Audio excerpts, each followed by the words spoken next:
Bonjour ou bonsoir et bienvenue sur un nouvel épisode de la Pause Podcast. On se retrouve aujourd'hui pour explorer un sujet croustillant et plein de saveurs.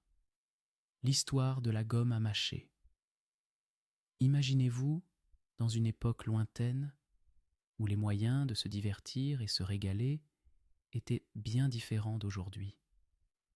En effet, la gomme à mâcher, que nous connaissons sous sa forme moderne, possède des racines historiques fascinantes qui plongent profondément dans le passé. Tout commence il y a plusieurs milliers d'années, lorsque les Mayas et les Aztèques mâchaient une substance appelée chicle, la sève d'un arbre tropical. Ce petit rituel dépassait la simple mastication.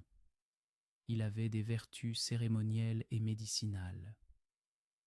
Les Mayas croyaient que le chicle aidait à nettoyer les dents et à rafraîchir la laine, une pratique très appréciée dans leur société.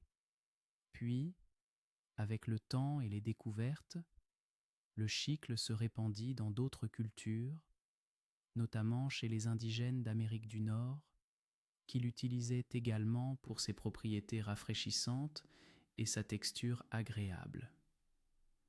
En le mélangeant avec d'autres ingrédients, ils en firent une douce friandise fort appréciée. Au XIXe siècle, la gomme à mâcher moderne vit le jour. Les innovations dans les techniques de fabrication permirent de produire des variétés plus accessibles et plus savoureuses.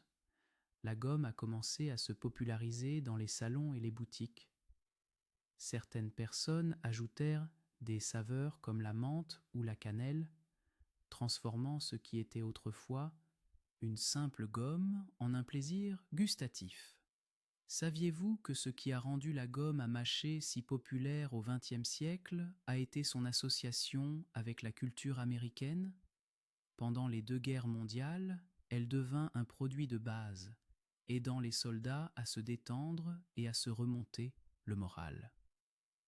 Aujourd'hui, la gomme à mâcher est plus qu'un simple bonbon.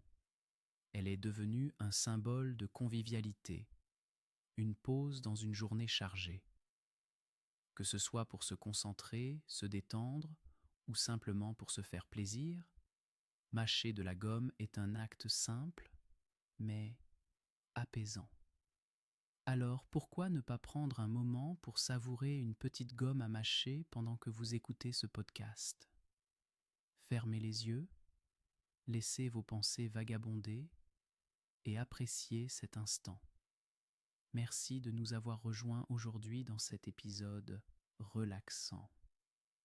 Si vous avez aimé ce voyage à travers l'histoire de la gomme à mâcher, n'hésitez pas à nous le dire en laissant un commentaire ou en créant un moment de partage autour d'une gomme avec vos amis. À bientôt pour un nouveau voyage au cœur des histoires qui embellissent notre quotidien.